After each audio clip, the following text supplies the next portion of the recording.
estava construindo séries que eram ditas como multiplicidades, mas que o Deleuze e o Guattari vão nos ajudar a entender que continua, né? Isso aqui continua entrando num movimento de múltiplo. Continua entrando num movimento de múltiplo. E vocês entenderam por quê quando eu voltei nas folhas. Deu? E a multiplicidade, por isso, ainda na discreta, por isso que esta é do campo do extensivo. Porque vai criando, ó, 0, aí eu somo 1, eu somo 2, eu vou criando uma extensividade em que o intervalo entre um número e outro é 1. Muito bem. É disso que trata a multiplicidade discreta. Ela não foge à ideia de múltiplo, porque ela conserva a mesma distância entre um elemento e outro, nesse sentido de produzir, claro que eu estou de produzir um avanço na cadeia a partir da mesma coisa. Notem que o que está sendo afirmado é que o que eu junto, voltem para os corpos do pessoal, é heterogêneo. Cada corpo era um corpo, mas eles se conectam por pontos, como as matérias que o Alberto juntou. Algo no pensamento dele, como aquela minha folha anterior. Eu estou fazendo um reducionismo, né? E eu estou me aproveitando, porque eu acho que só a Letícia é da matemática. Porque, vejam bem, eu aqui estou trabalhando com conjuntos numéricos. Ele vai trabalhar com séries numéricas. Por isso ele chama de multiplicidade. E séries, não é? Séries, em matemática, tem a expressão de somatório. Evidentemente que numa aula de filosofia, talvez vocês não aguentariam, nem eu, né, chegar a deduzir para séries. Por isso, então, o que consigo dizer, nesse momento, que nos ajuda filosoficamente a entender a ideia de multiplicidade discreta, é porque esta variação que se dá é uma variação padrão.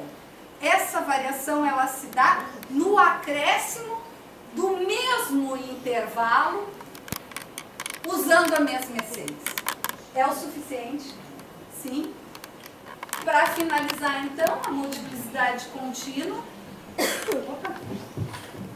A multiplicidade contínua, definida por um princípio métrico, não nas partes de seus elementos, mas em fenômenos ou em forças que agem nessas multiplicidades. Que para Riemann é uma multiplicidade do qualitativo, visto que a primeira discreta é do quantitativo. Elas não dependem do espaço, então elas não dependem dessa variação, né, de mais um para criar outro ponto de referência no espaço, que seria o 2, o 3, o 4, e assim vai, mas dependem do tempo. Os dois tipos de multiplicidade, mais as multiplicidades do Canet, do Bergson, que é esse bloco de arranjo que o Deleuze e o Guattari vão utilizar para dizerem dos tipos de multiplicidade, vão desaguar na grande lição que é, leio e finalizo,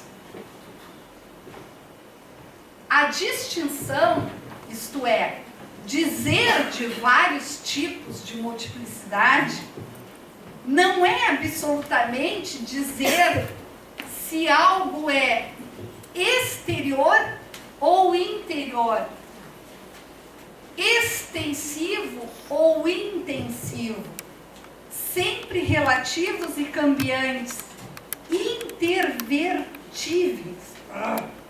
Mas agora sim, tchan, tchan, tchan, tchan, as luzes, sobe o palco, mas dos tipos de multiplicidades que coexistem, que se penetram e mudam de lugar.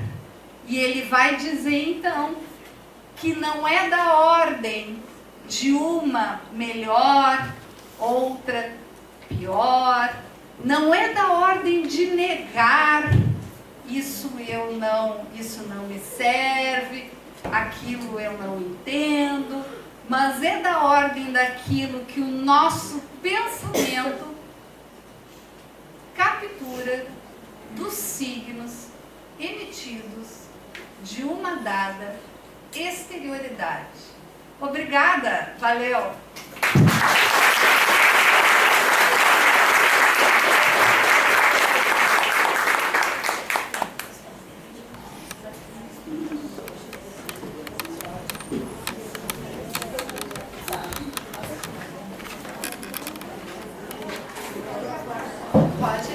Oi. Como tu pensa assim fazer? Vem com vocês aí.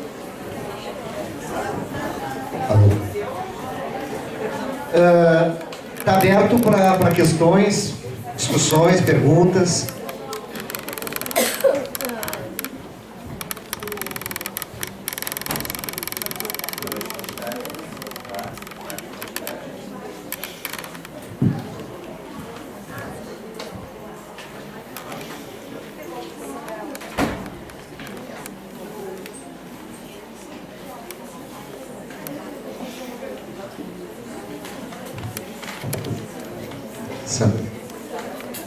Bem, eu quero agradecer aos três na sua tipologia e justamente eu gostaria de ressaltar procedimentos. Eu sei que eu vou puxar a brasa para o assado, mas procedimentos tradutórios, ou seja, a gente tem o mesmo texto, né? E nós participamos de 3 traduções, né? Isso é muito rico, muito interessante, muito múltiplo, digamos assim, em relação aos vários tipos de leitura que redundam em tipos diferentes, também vários tipos de escrita que vocês escreveram, e que vai redundar, ressoar nos vários tipos de pesquisa e de docência que nós fazemos. Então, eu ousaria, em relação aos apontamentos que eu fiz, dizer que, ou caracterizar a leitura e a escrita que o Chico fez como intertextual, de uma maneira que vai às referências, no caso a Freud, e há um risco nesse tipo de leitura e de escrita, de que tu vá e não volte, né? De maneira que, por exemplo, eu acho que daria para dizer que há um Freud atravessado na garganta, por exemplo, né? Eu não sei, eu vivi isso, por exemplo, no estudo do bergsonismo, e que tu vai a Bergson e não consegue voltar de absorvente que é. Ou então o estudo, quando estudei Derrida, tu vai a Derrida, que já é um abismo, e aí tu vai aos autores que Derrida usa, e daí tu fica e não volta. Acho que Blanchot também funciona para mim como esse abismo. Então, há um perigo nesse tipo de leitura, como nos outros tipos. Tá? Eu acho que a Angélica, ouso dizer que a Angélica fez um tipo de leitura textual e de sobrevoo, né, na obra. Isso é um outro exercício de leitura e de escritura que a gente faz, ou seja, caçar o conceito na obra do autor. Né? Isso também, volta e meia, fazemos, com os seus riscos. Tá? E o procedimento de leitura, de escrita, de docência que a Carla fez, eu não sei, dei vários nomes, assim. Leitura doce, por exemplo. Ou então peneirada, ou recortada, como ela mesma referiu. Em que nós usamos seguidamente na docência, em que nós inflexionamos isto e não aquilo, né? Nós recortamos mesmo, é um recorte. E eu acho que isso é muito importante da gente se dar conta do tipo assim, sei lá, dá para dizer diz-me como lês e te direi como pesquisas, como ensinas, como orientas. Né? E o que resulta disso com seus riscos e com os seus ganhos. E aí eu fiquei pensando no Villani, e que talvez aquela matriz que ele cria com Deleuze, um erro, um esquecimento e um conceito novo, né, quando ele lê as obras de Deleuze e nas cartas que ele escreve. Mas o que eu acho importante é que exista o problema antes. Existe um problema que eu acho que é o que a Carla refere no método do quase. Quase Freud foi um pensador da multiplicidade. Quase Kant foi um pensador do transcendental, sem ser transcendente. Eu acho que Deleuze passa o tempo inteiro, em todas as monografias, ele usa isso. Ele usa, é tipo o quase ouro que a gente escutava. O Brasil foi quase ouro na Copa do Mundo. E por quê? Porque eles têm um problema antes. Eles estavam criando o conceito de agenciamento, de fazer um múltiplo, de fazer um livro rizomático a fuzel. Então isso eu acho que é muito importante e eu acho que vocês deram a ver esses procedimentos tradutórios que nós usamos e que são preciosos e que têm efeitos de um tipo e não de outro para a nossa escrita, para a nossa pesquisa, para nossas orientações e docência e tal. Muito obrigada a vocês.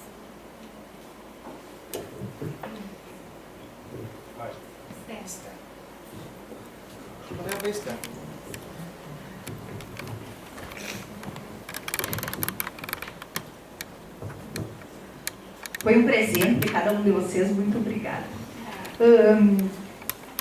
Eu não sei se é para o Chico, pode ser que seja para todos vocês que têm estudado um tanto da psicanálise para se preparar para esse dia.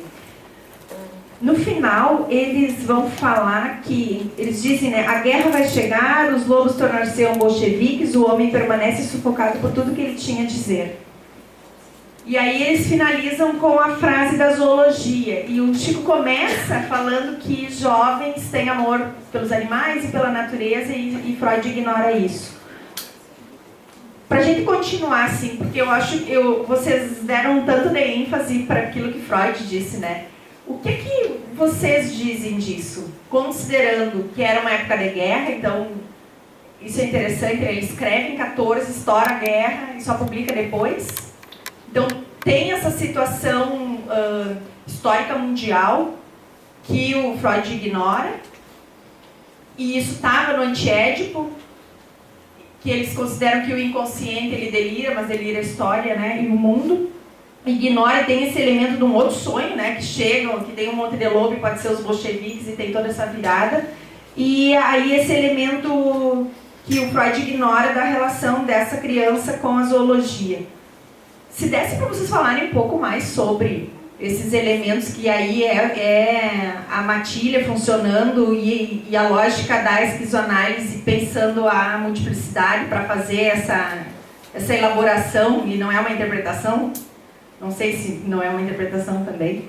E para a Carla, a minha fissura, né, com essas coisas da matemática, porque eu sou ignorante, que eu sei que tu pode ajudar. No Conversações, quando naquela parte que o Deleuze está falando sobre a filosofia, quando ele vai falar dos intercessores, ele refere o espaço riemanniano. E aí ele fala da massa do padeiro. Lembra?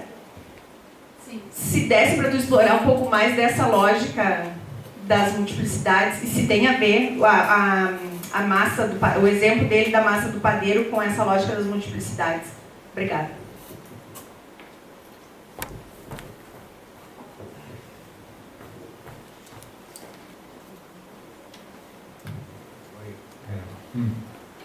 Eu não sei se Freud ignora, mas agora eu ia responder e agora eu fiquei pensando numa coisa que a Sandra tinha falado a respeito da intertextualidade, porque eu participo de alguns grupos de estudo psicanalítico agora, em vários momentos quando eu me refiro à obra de Freud, sempre há a pontuação, mas isso não é Freud.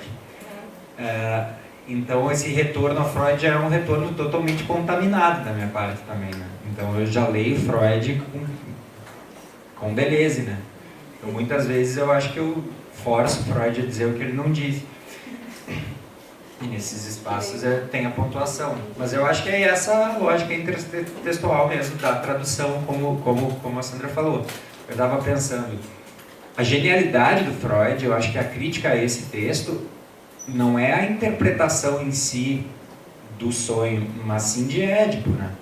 Então é essa estrutura que Freud criou brilhantemente, assim, se a gente for pensar, enquanto estratégia de leitura de mundo, que ele precisava, como a Carla falou, comprovar a todo custo.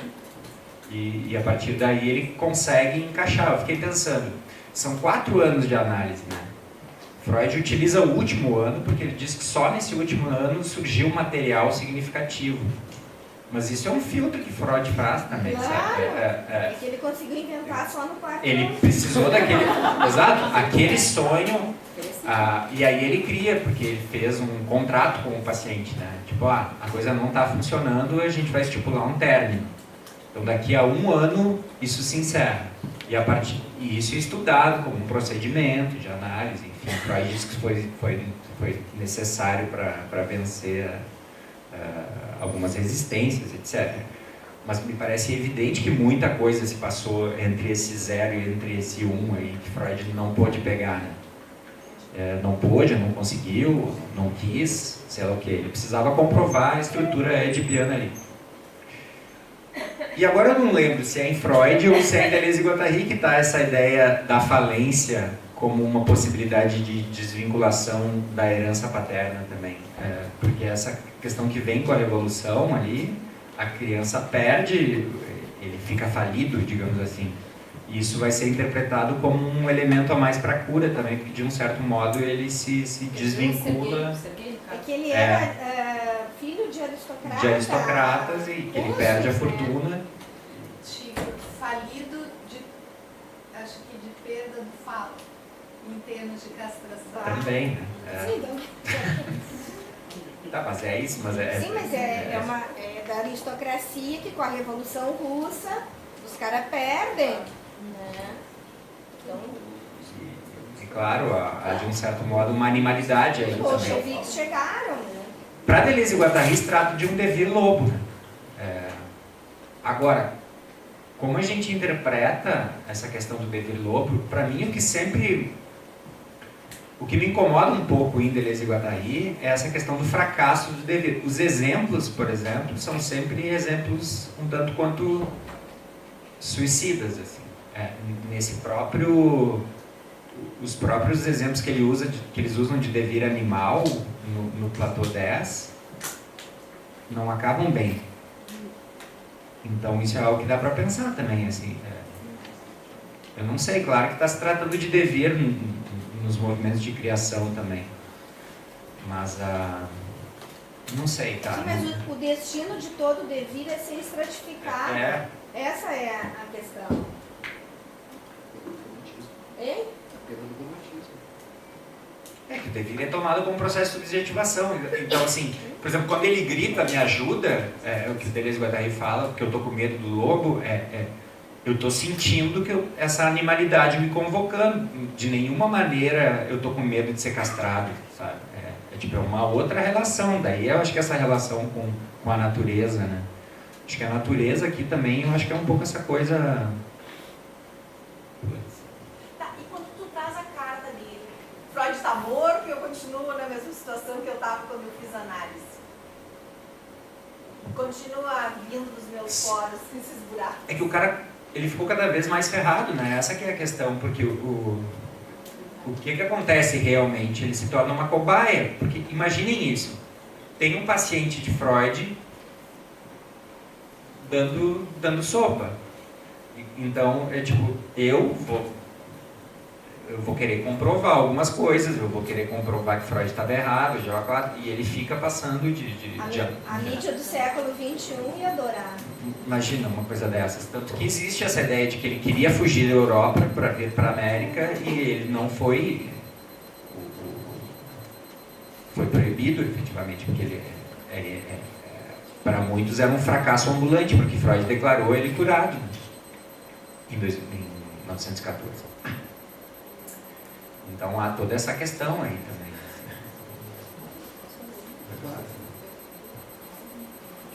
Mas Lacan retoma o caso, aí fazendo outras interpretações e demonstrando efetivamente que Freud teria mal interpretado um processo psicótico e tomado como um processo neurótico. E não devia ter curado, dito que ele estava curado. Exatamente, mas Freud precisava. Fez sentido, né?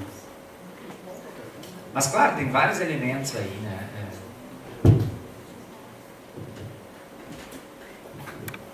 E essa questão que tu traz, ela tem outro recorte, né, da matilha. Eu acho tão atual isso, né, pensar nessa ideia desse lobo, dessa ideia de matilha, que não é um entre outros, mas um e outro.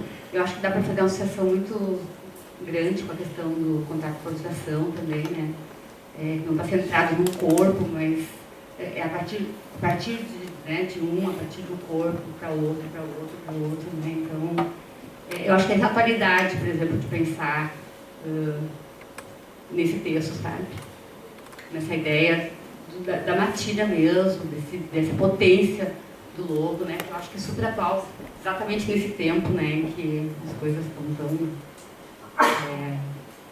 tão centradas, né, em alguns. Quer fazer um experimento para responder, por isso que eu estou continuando. Sacrificando uma planta? Não estou judiando de nada, eu só estou pegando aqui um pouquinho de areia. Me lembra o do padeiro, o que ele diz? E quando ele vai tratar dos intercessores. O que tu lembra Para de? criar conceitos, são necessários intercessores. Perfeito. E aí ele fala do exemplo da massa do padeiro. O padeiro é o Riemann explicando, corta assim um quadrado, dobra-se e aquilo que estava super distante se reúne. E aí eu posso lidar com a massa que estava distante ou o contrário. Este é o experimento da Carla. De um lado, uma matéria, areia molhada. O outro, água floresta. São coisas, alguém contesta que são coisas diferentes. Se eu colocar aqui dentro, esta areia vira água. Se eu colocar aqui dentro, esta água vira areia. Então, eu vou colocar um pouquinho aqui dentro.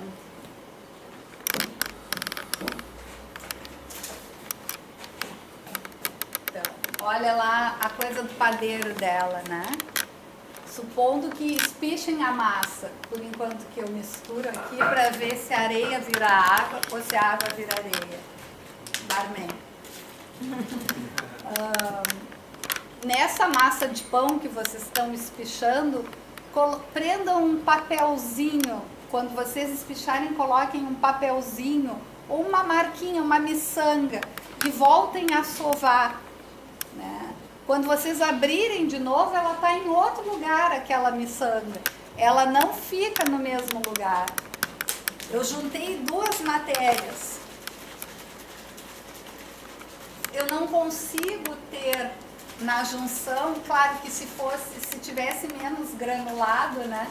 Eu não consigo ter nem a água, o uno, e nem a terra, porque elas são heterogêneas. O que eu tenho aqui?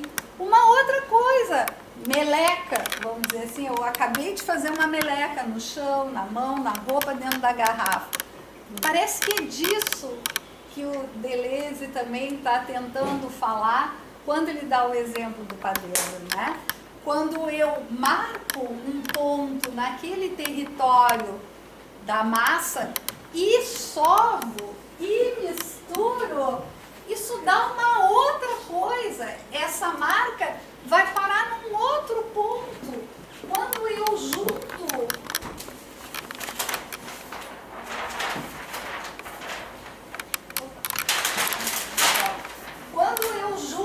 o dali com o homem dos lobos, essas coisas postas em relação me jogam para uma outra coisa.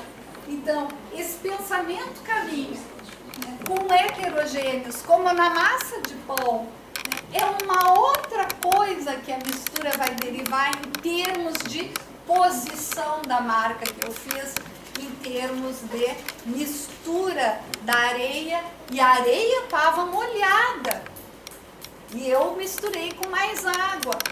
Não consigo preservar a essência da água e nem a essência da terra preta que eu botei aqui. É uma outra coisa, é cacaca. Aqui é cacaca.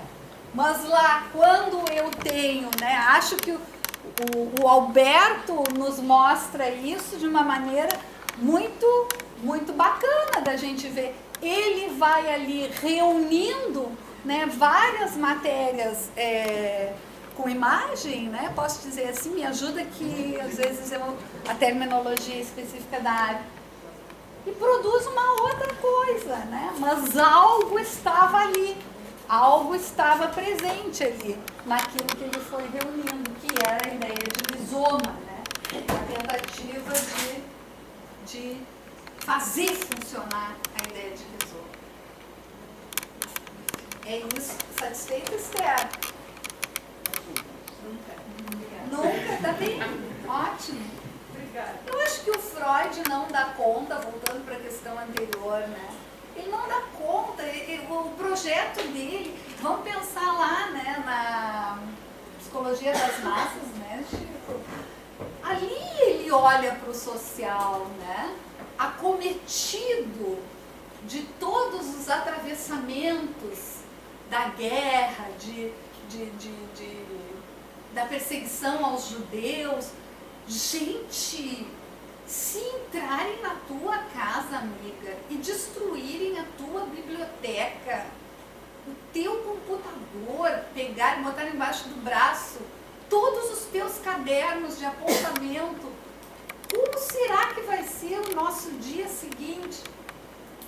Viveu isso, tanto é que se tornou insuportável ficar naquela cidade, né? Teve que ir com a família dele, perdendo familiares, né? Acho que a irmã, ele perde a irmã. Ele só consegue salvar parte da família, né? Isso Carla. mesmo, cara. Uma irmã, as outras tiveram que... Ele não teve, acho que, dinheiro suficiente para tirar as irmãs de Isso Viena aí. e levar para Londres. Sintetizando para enlaçar uma resposta, né? Eu diria, ele teve que reprimir isso, ele teve que pressionar para baixo, estou usando as palavras dele, né? Pressionar para baixo e tentar deixar isso que só viesse na consciência ou por sonho, ou ato falho, para continuar existindo. Né? Eu diria isso. Também não era, por outro lado, o projeto dele, né, dar conta da inclusão do social. Tanto é que essa é uma derivação lacaniana, né, que Guattari, ao pôr de pé